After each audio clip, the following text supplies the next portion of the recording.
Donc, il y a un instrument de l'électricité moteur, les autres qui éliminent la basse et les mots à casser. Par tout le temps. Même si c'est un thésaurio à casser.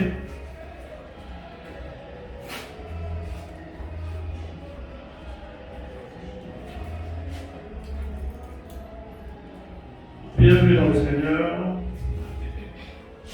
Soyez les bienvenus dans la maison du Seigneur. Notre thème de ce matin, c'est ne regarde pas le vent. Amen. Ne regarde pas le vent.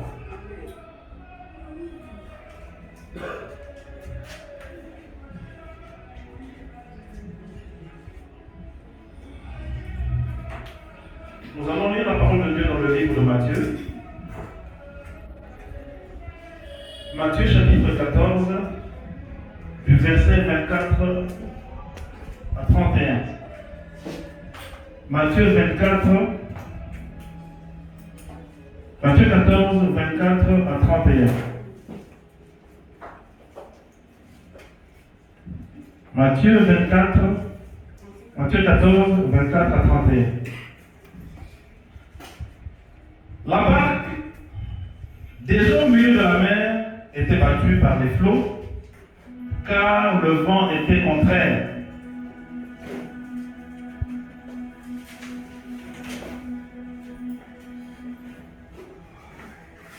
La barque, déjà au milieu de la mer, était battue par les flots, car le vent était contraire. À la quatrième veille de la nuit, Jésus alla vers eux marchant sur la mer. Quand les disciples le virent marcher sur la mer, ils furent troublés et dirent, c'est un fantôme. Et dans leur frayeur, ils poussèrent des cris. Jésus leur dit aussitôt, rassurez-vous, c'est moi. N'ayez pas peur. Pierre lui dit, Seigneur, si c'est toi, ordonne que j'aille vers toi sur les eaux. Et il dit, viens. Pierre sortit de la barque et marcha sur les eaux pour aller vers Jésus. Mais voyant le vent était fort, il eut peur, et comme il commença à s'enfoncer, il s'écria, Seigneur, sauve-moi. Aussitôt Jésus étendit la main, le saisit et lui dit, homme de peu de foi, pourquoi as-tu douté? Amen. Amen. Dieu Tout-Puissant, ceci est ta parole. Nous aimerions que tu puisses toi-même nous la faire comprendre. Que nous puissions nous imprégner du message que tu as réservé pour chacun d'entre nous ce matin, afin que nous puissions sortir de ce lieu transformé. Laisse que ce message, Seigneur, puisse sortir les gens de la torpeur. Laisse que ce message, Seigneur, puisse guérir les malades. Laisse que ce message puisse être une bénédiction pour chacun d'entre nous. Ainsi nous avons prié au nom de Jésus-Christ. Amen. Amen. Amen. Amen. C'était la parole du Seigneur.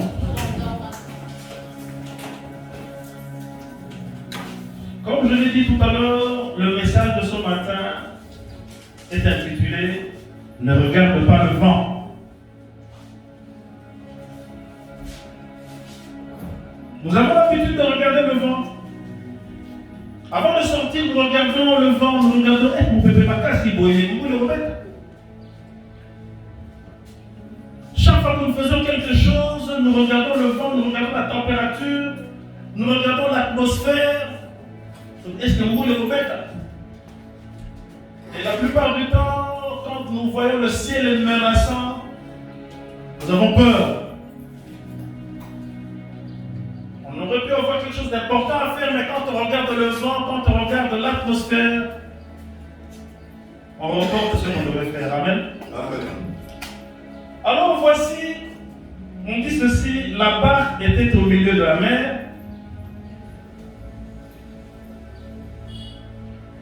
Et elle était battue par les flots, car le vent était contraire. Wow. Bien aimé, chaque fois que nous voyons le vent contraire à ce que nous avons envie de faire, toujours à la cible. Tu regardes ta situation, tu regardes ce qu'il faut faire, tu vois que c'est contraire. Mais Jésus-Christ te dit, ne regarde pas le vent. Amen. Chaque fois que tu es en train d'entreprendre quelque chose, chaque fois que tu veux faire quelque chose, ne regarde pas le vent.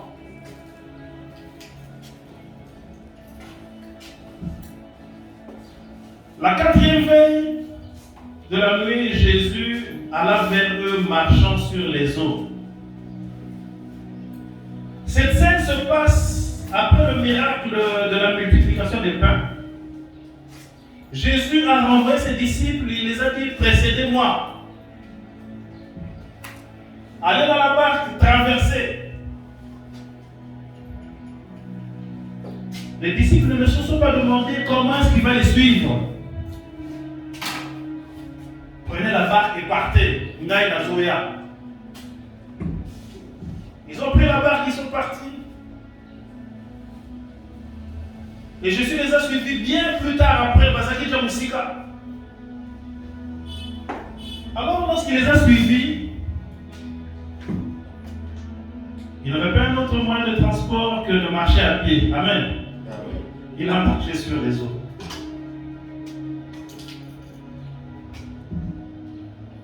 Quand les disciples le virent marcher sur la mer, ils furent troublés et dirent, c'est un fantôme.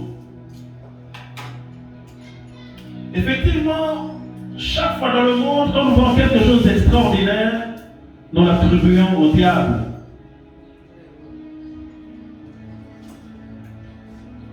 Quand quelqu'un fait bien quelque chose, tu vois dans un danger, à un vrai dossier.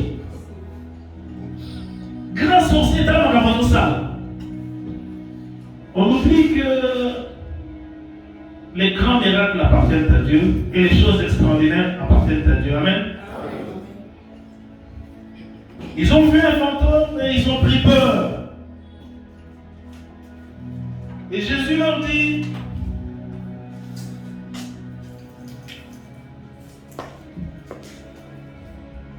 ne soyez pas troublés, c'est moi. Rassurez-vous, c'est moi, n'ayez pas peur. Quand les disciples le virent marcher sur la mer, ils furent troublés et dirent, c'est un fantôme. Et dans leur frayeur, ils poussèrent des cris. Ils ont eu peur, ils ont commencé à crier, ils avaient peur. Mais Jésus les rassura pour leur dire, n'ayez pas peur, c'est moi.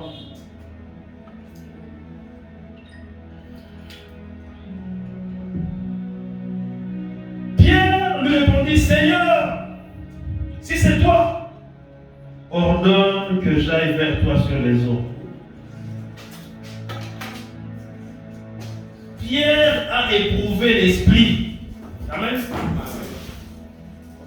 Ayez l'habitude d'éprouver les esprits. Chaque fois qu'il y a un esprit, éprouvez-le. Parce qu'aujourd'hui, beaucoup d'esprits sont venus avec l'esprit du mal, qui sont pour passer pour Jésus. Beaucoup de miracles qui sont attribués aussi à Jésus n'appartiennent pas à Jésus, mais il faut les éprouver. Ayons l'habitude d'éprouver les esprits, ayons l'habitude d'éprouver les prophéties. Beaucoup de prophéties ont emmené beaucoup de gens dans la perdition. Il y a des gens qui voient un couple marié qui vient lui dire pour vous battre dans la réalité. Mais où est-ce que tu étais depuis tout ce temps avant que ces gens ne se marient? Amen. Le Saint-Esprit n'a été distrait à qui après que celui de Mobile dans la réalité. Éprouvons les esprits, c'est très important. Dans chaque chose que nous faisons, dans chaque entreprise que nous entreprenons, éprouvons les esprits. Et Pierre a éprouvé l'esprit de Jésus-Christ. Amen. Amen. Éprouvons les esprits.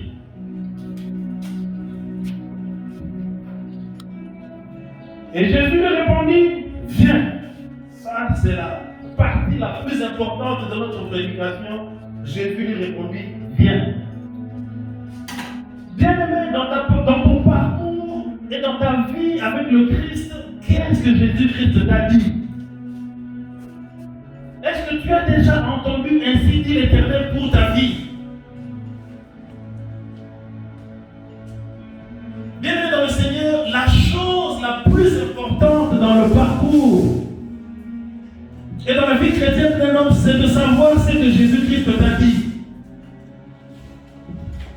Bien-aimé dans le Seigneur, tant que tu ne sauras pas ce que Jésus-Christ t'a dit, tu vas divaguer dans ta vie spirituelle. Tu vas te trimballer de gauche à droite, tu ne sauras pas où aller. Au lieu de dire, oh, prophète mon Azaboué, il m'a recueilli. Au lieu de dire, prophète mon. Bien-aimé dans le Seigneur, qu'est-ce que Jésus-Christ a dit pour ta vie? Bien-aimé dans le Seigneur, si tu ne sais pas ce que Jésus-Christ t'a dit, on a des séances d'intercession ici. C'est dans les séances d'intercession que Jésus-Christ parle aux gens. Il peut parler d'une façon ou d'une autre. Mais si tu n'as jamais entendu l'incité éternel pour ta vie, bien-aimé, viens à l'intercession. Amen. Amen. Nous allons prier. Et tu sauras ce que Jésus-Christ a dit pour toi. Tu sauras ce que Jésus-Christ a prévu pour ta vie. Tu enlèveras le flou qui est devant toi. Qu'est-ce que Jésus-Christ a dit pour ta vie? On nous dit souvent qu'il a un plan merveilleux pour chacun d'entre nous. Mais quel est le plan que Jésus-Christ, quel est le plan que Dieu a réservé pour ta vie? Est-ce que la vie que tu mènes, est-ce que c'est celle que Jésus-Christ a prévue pour toi?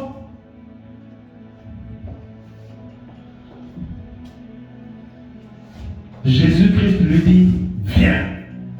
Bien-aimé, une fois que Jésus-Christ te dira ce que tu dois faire, tu n'auras plus peur du vent. Amen. Et il y a un licolo, et il y a un sérieux dit que Jésus-Christ a dit ceci pour moi. Amen. Jésus-Christ lui dit, viens.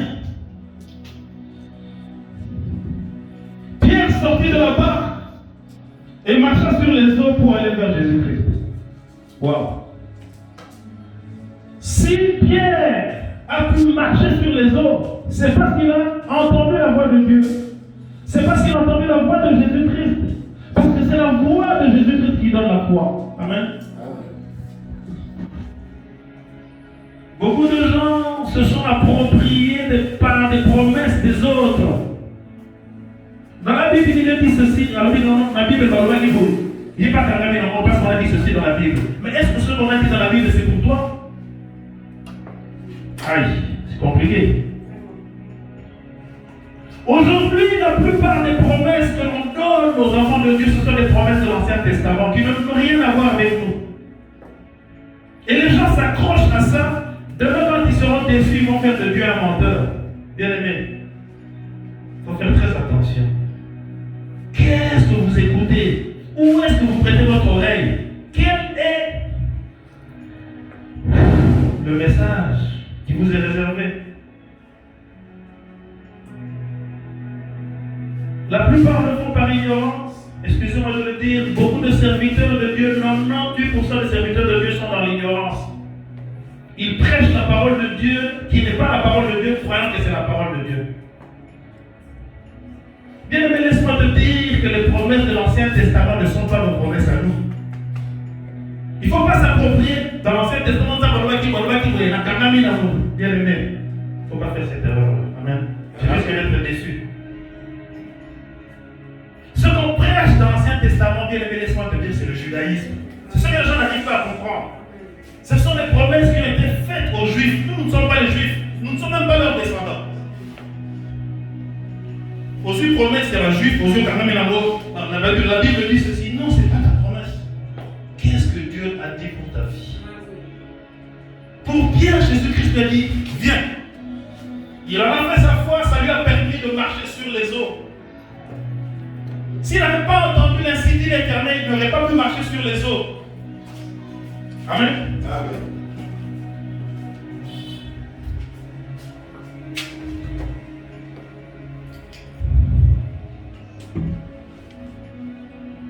Rassurez-vous, c'est moi, n'ayez pas peur. Pierre, voulant se rassurer, dit, Seigneur, si c'est toi, fais que je marche sur les eaux, fais que je vienne à toi. Et le Seigneur lui dit, viens. Pierre sortit de la barque et marcha sur les eaux pour aller vers Jésus. Mais voyant que le vent était fort, il eut peur. Wow.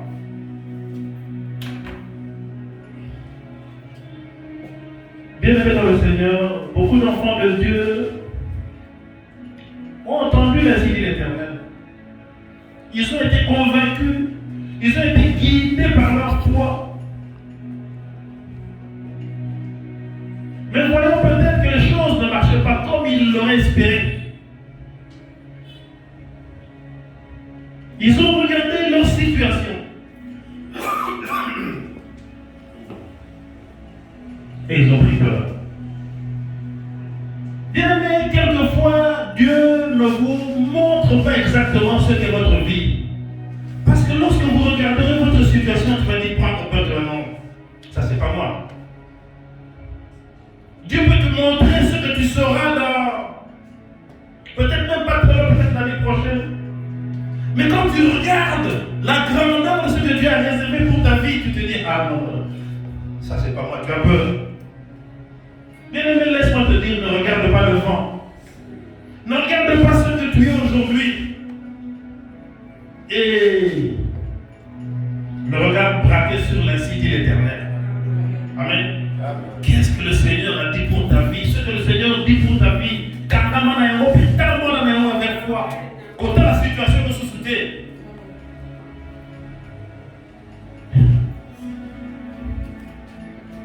Cherche à connaître l'insigne de l'Éternel et tu marcheras avec toi. Amen. Amen.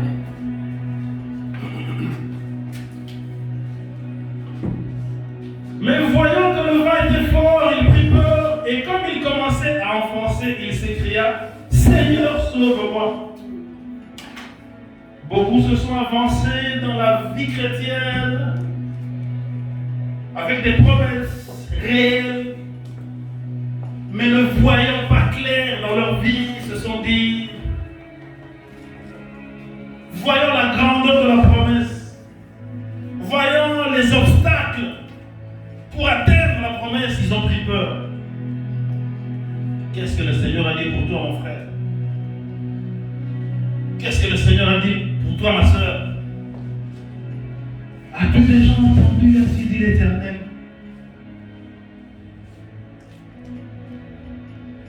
La Bible dit qu'un peuple marchant sans la prophétie est un peuple sans frein. Imaginez-vous une voiture qui est sur une pente sans frein.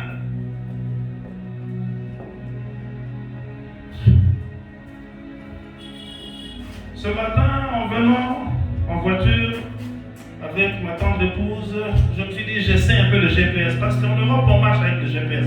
Tu peux ne pas connaître le chemin. Je me rappelle, juste avant mon retour ici, je me suis perdu à Paris. J'étais seul dans le noir, il n'avait plu. Je revenais de chez un ami que le Seigneur m'avait recommandé, Roger Condé. Je revenais, j'ai pris le train, je suis descendu. Alors, là où j'allais, c'était pas très loin. À partir de là où je suis descendu du train, je me suis dit, bon, je prends le bus pour arriver. Mais je pouvais aller à pied. Et j'ai pris un mauvais bus. Je me suis dit, normalement, c'est premier, deuxième arrêt, je dois descendre. Comme il faisait noir et tout, je vois le premier arrêt, je ne me retrouve pas. Deuxième arrêt, je ne me retrouve pas. Troisième, quatrième, j'ai dit, non, j'étais en train de m'enfoncer, j'étais en train de me perdre.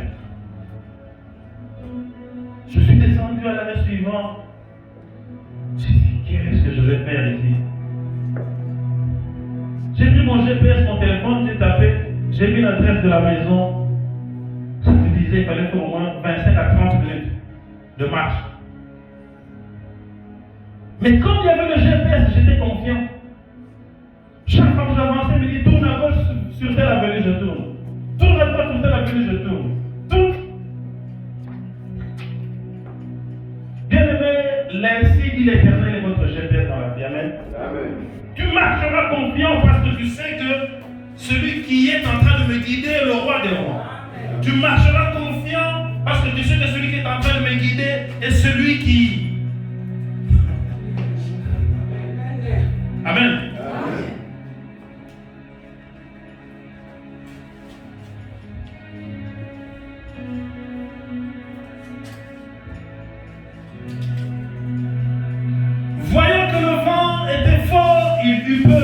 Et comme il commençait à s'enfoncer, il s'écria, Seigneur, sauve-moi. Amen. Bien aimé, lorsque j'ai pris mon GPS, il m'a indiqué d'aller dans une ruelle toute noire. Hein? Je me suis dit, n'importe quoi, Amen. Amen. Avec ma valise que mon ami m'avait offert, dès qu'on me voit, j'ai dit non, j'ai pris peur. Amen. Amen. J'ai pris peur. J'ai regardé l'environnement, j'ai dit non, non, il faut la marquer. J'ai fait amis comme dans ma vie, j'ai pris un chemin contraire. Amen. Amen. Bien-aimé, ne regarde pas le vent. J'ai pris la pluie, la première, bien-aimé, tu peux avoir l'impression que le Seigneur t'emmène dans un trou noir. Mais laisse-moi te dire qu'il sait où il t'emmène. Amen. Tu peux voir peut-être que ta vie est en train de s'enfoncer. Bien-aimé, ne regarde pas le vent. Amen. Ne regarde pas l'environnement. Regarde à Jésus-Christ. Amen. Alors, qu'est-ce que j'ai fait? J'ai dit non, la Kédapoura, t'es jeune, pris à droite. Je suis parti à droite, au fond. Il me dit prends à gauche. À gauche, prends à droite. J'ouvre tout, je suis dans le trou noir dans lequel il m'emmène. Amen. Donc, malgré que j'étais parti sur un chemin contraire, mais je me suis retrouvé, il m'a ramené là où je devais partir. Et 100 mètres après, il m'a vu, il m'a dit, prenez à 400 mètres et vous verrez l'avenue Victor Hugo. J'ai dit, ah bon? C'est l'avenue où j'habitais. Amen. Amen. Des fois, on a l'impression que le Seigneur est en train de nous déranger. Le Seigneur est en train de freiner notre vie. Mais bien aimé, le Seigneur sait là où il veut t'emmener. Amen. Suis tout simplement ce qu'il te dit. Et tu arriveras à la destination de ta bénédiction. Amen. Amen.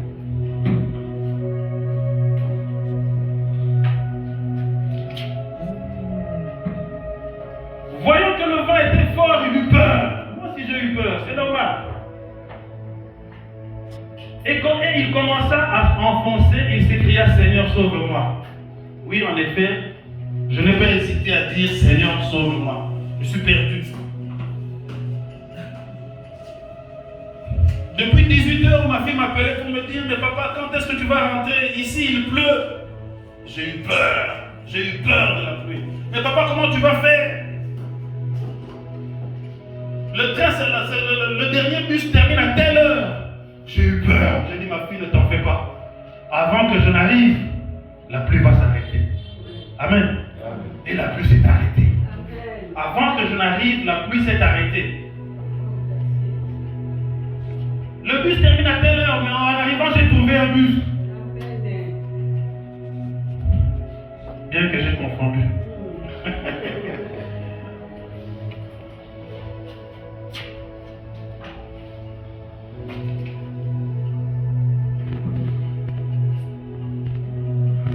Alors, aussitôt Jésus étendit la main. Lorsque j'ai crié, Seigneur, aide-moi.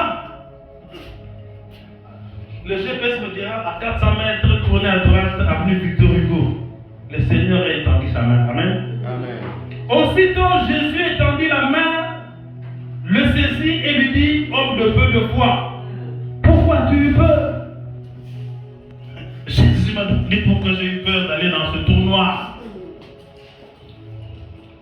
Et surtout qu'il y a des gens qui ont souka dans le monde, la raille à très peu, côté bagarre, ils ont la traîne, ils ont la gare moro ya kala, la vie non. Côté ba koulou na ba avec moi. Na kedate.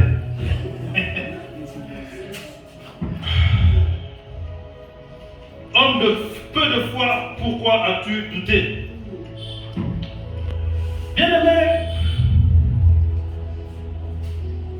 la plupart du temps, c'est le doute qui nous fait reculer. Nous doutons même de la parole de Dieu. Nous doutons même de la puissance du Seigneur. Et cela est même dans le même sens, même dans la maladie. On peut prier pour vous, mais vous ne croyez pas que vous êtes guéri.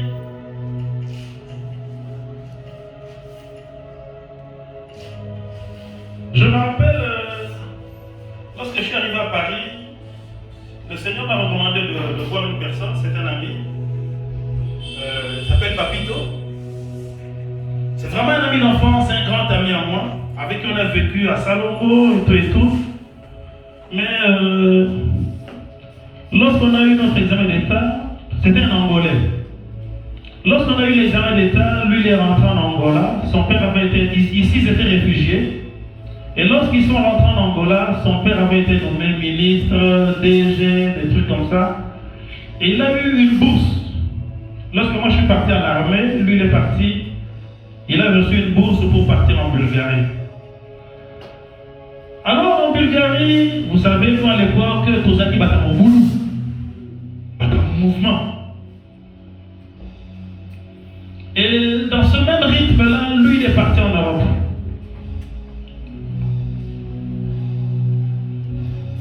Il ne croyait pas en Jésus-Christ. Il avait entendu parler de Christ, mais il trouvait que c'était des racontars, des balivernes. Il voulait vivre sa vie, comme nous tous d'ailleurs, on voulait vivre notre vie. On l'a vécu. Arrivant en Bulgarie à l'université, il était parmi les gens Badamoboulou de l'université.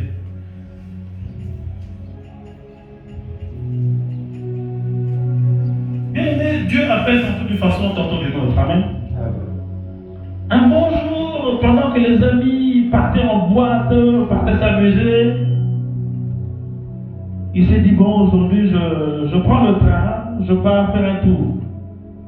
Il a pris le train, il a fait un tour, il s'est taboulé, il a divagué. Et il s'est arrêté quelque part, ne sachant pas qu'il était guidé par le Saint-Esprit. Il arrive dans un immeuble, il voyait des lumières, des gens qui chantaient. Il est entré, il est monté jusqu'au dernier étage. Il a regardé ces gens avec mépris. C'était des frères en Christ. Il les a méprisés dans son cœur. Il chantait, il glorifiait Dieu et lui il les a méprisés. Mais malgré ça, le Saint-Esprit lui a dit, assieds-toi.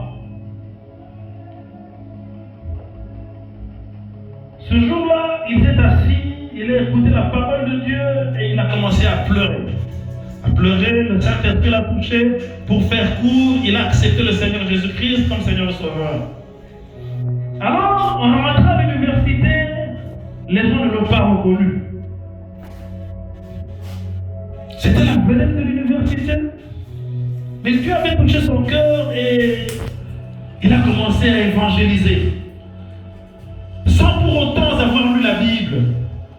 Il a commencé à témoigner, à raconter ce qu'il avait entendu à l'église, à donner son témoignage, comment le Seigneur l'avait touché.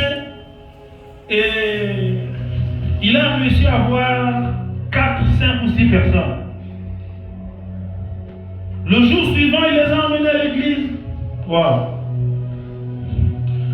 Il avait, vous savez, quelqu'un qui vit dans la vie chrétienne ne connaît pas le choc de l'évangile. Bien aimé, laisse-moi te dire que l'évangile c'est un choc. Nul ne peut rencontrer le Seigneur Jésus-Christ et rester le même. Amen. Bien aimé, pose-toi la question, est-ce que tu es resté le même depuis que tu as rencontré Jésus-Christ? Ou as-tu changé? Lui, il a changé. Il est rentré à l'université, il est évangélisé. Et le premier jour, il a emmené 6 ou 7 personnes, je ne me rappelle plus.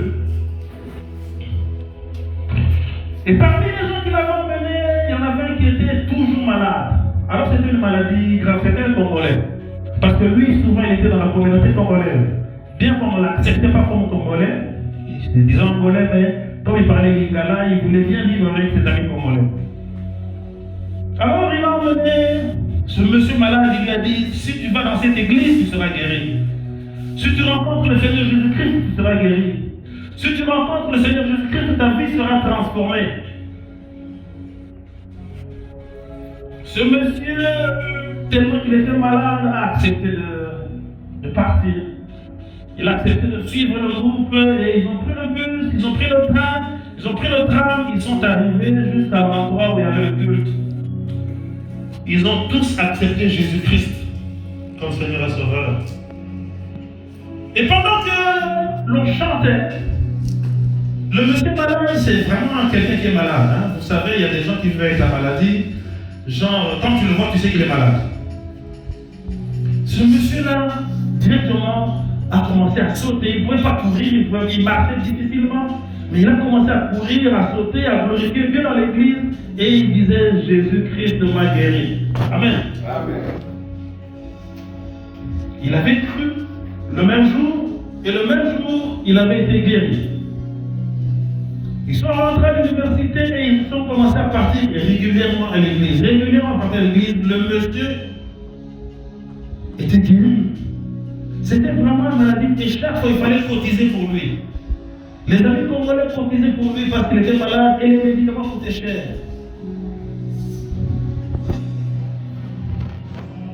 Mais ce jour-là, au culte, on lui avait dit, à partir d'aujourd'hui, ne prends plus ces médicaments.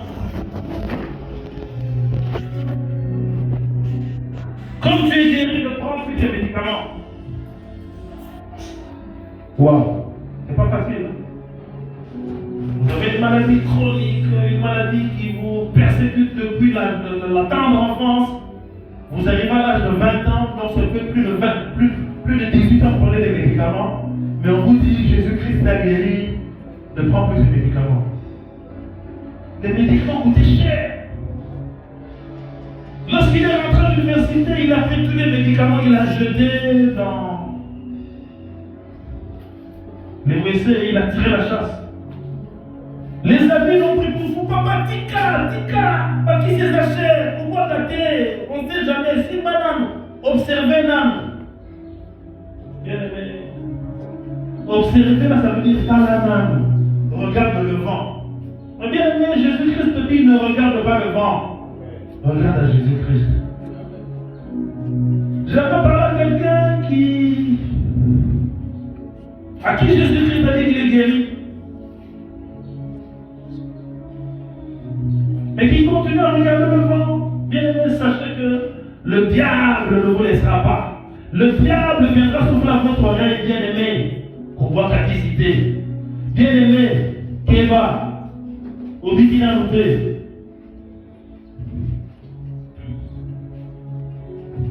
Mais laisse-moi te dire que le diable est un menteur. La Bible dit qu'il ne vient que pour détruire.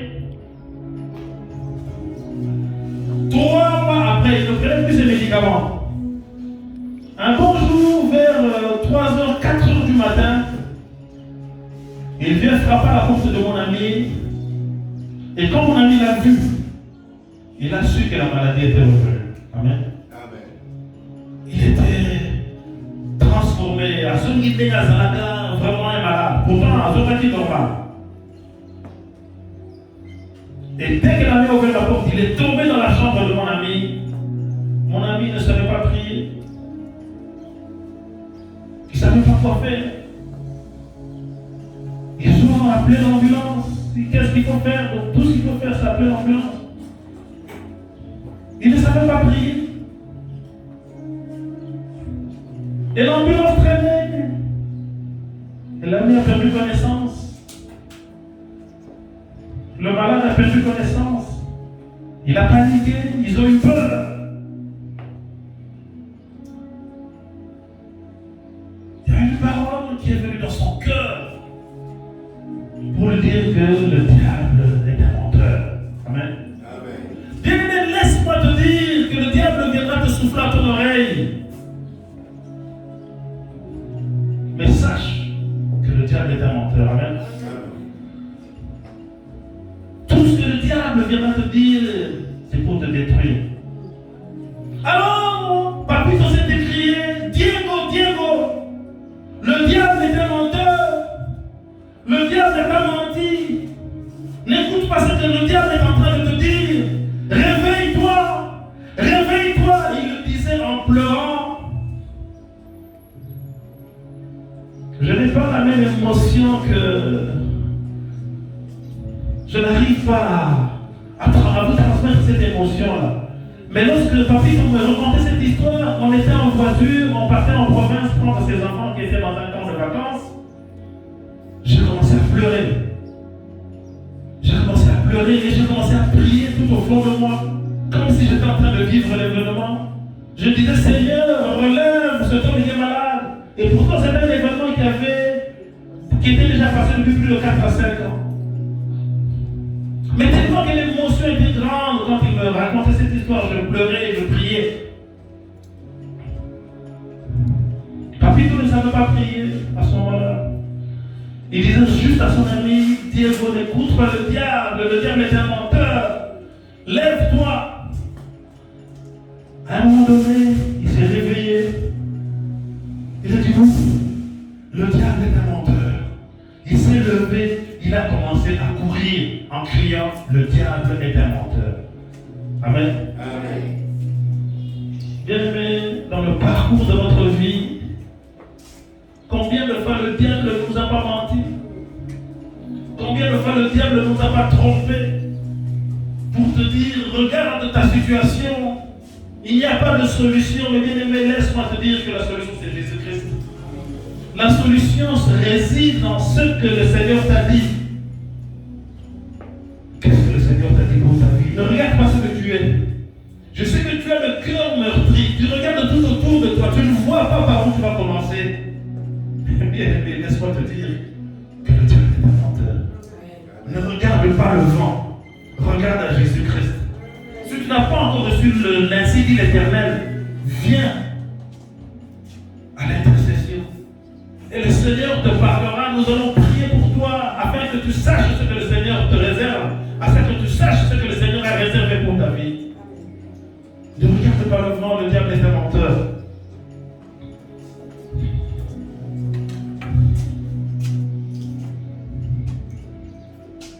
Rappelez-vous, dans le livre de Genèse, lorsque le serpent dit à la femme, Dieu a-t-il réellement dit que vous ne mangerez pas de tous les arbres?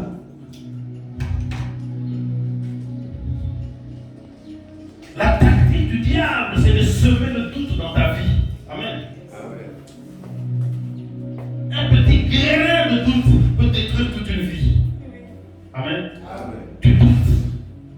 Tu vois que le mariage ne vient pas, tu commences à douter. Tu vois que le travail ne vient pas, tu commences à douter. Tu vois que les choses ne marchent pas, tu commences à douter. Mais le Seigneur te dit, ne regarde pas le vent. Ne regarde pas la tempête.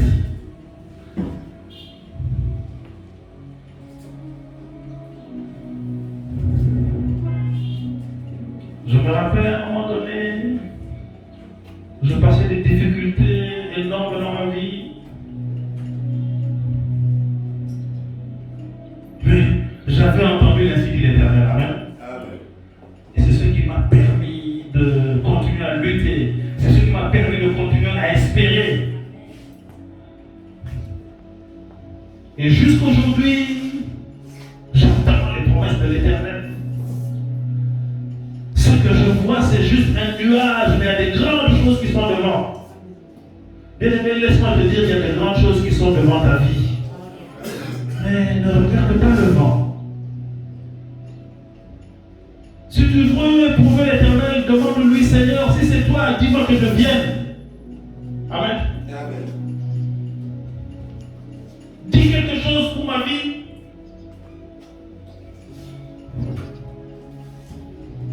Pasteur Jean, l'intercession, c'est quel jour?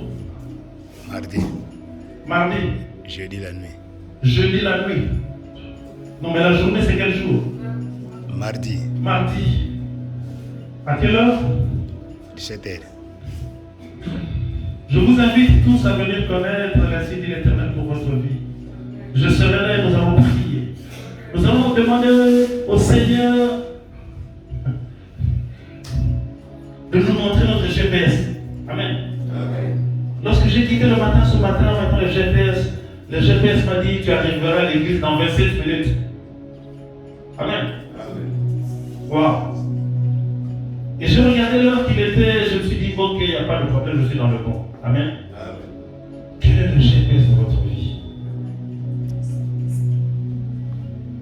Si le Seigneur pouvait te dire quand tu arriveras à ta bénédiction, si le Seigneur te montrera quelle est ta bénédiction, tu n'auras plus peur. Même si le vent arrive de l'ouest, Même si le vent du nord arrive, qu'il pleuve, qu'il neige. Il peut vous arriver de flancher malgré que vous avez la cité éternelle. Vous êtes des humains, nous sommes des humains. Il peut vous arriver d'avoir peur. Mais bien aimé, lorsque tu as peur, dis Seigneur, sauve-moi. Amen. Ne cherche pas 36 solutions, crie à l'Éternel. Regarde à sa croix, regarde à sa main tendue. Et tu dis Seigneur, sauve-moi. Et lorsqu'il t'aura sauvé, n'hésite pas à te saisir de sa main. Amen.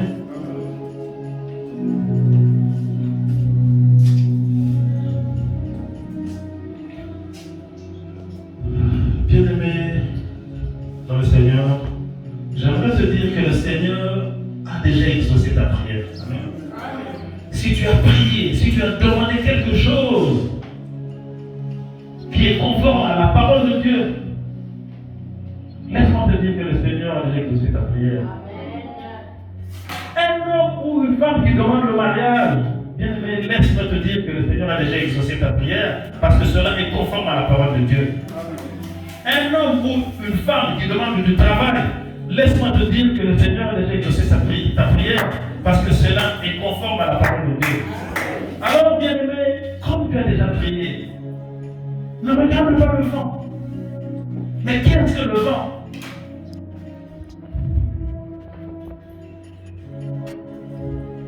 Imaginez-vous quelqu'un qui veut voyager, qui n'a ni passeport, qui n'a rien, qui n'a même pas d'argent, qui n'a pas de travail. On lui dit, tu vas voyager dans 3 mois. Il va regarder le vent. Il va dire non. Parce que la zone va prendre un sentiment. Amen.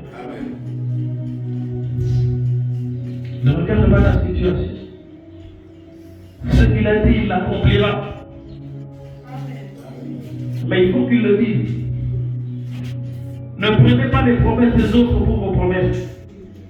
Cherchez à recevoir votre promesse personnelle. Et la promesse personnelle, c'est ici que vous pouvez la voir. Amen. Nous allons prier pour vous. Mardi, à quelle heure? J'invite tout le monde à être là même à 16h. C'est de 16h à quelle heure? Jusqu'à 19h.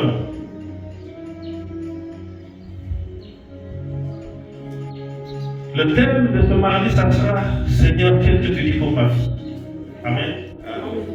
Que tout le monde soit là. À moins que vous n'ayez pas besoin d'avoir l'insigne de l'Éternel. À moins que vous n'ayez pas besoin d'avoir un GPS pour votre vie. Seigneur, qu'est-ce que tu dis pour ma vie? Il va vous donner des directives.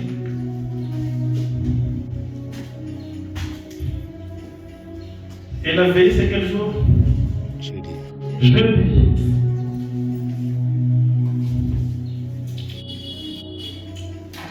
Moi, j'aime beaucoup les lieux de prière, comme je l'ai dit tout à l'heure, comme je l'ai dit une fois ici. On vient, on prie et on dort. Amen. On vient, on prie et on dort. Et Dieu aime bien parler facilement parce que l'esprit est disposé lorsque nous dormons. Votre esprit sera disposé et le Seigneur te dira ce qu'il a réservé pour ta vie.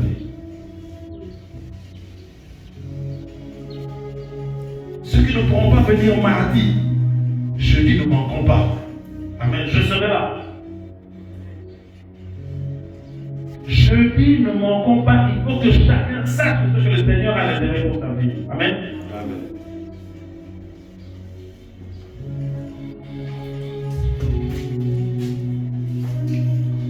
Je disais que Dieu a déjà exaucé ta prière, ne regarde pas le vent.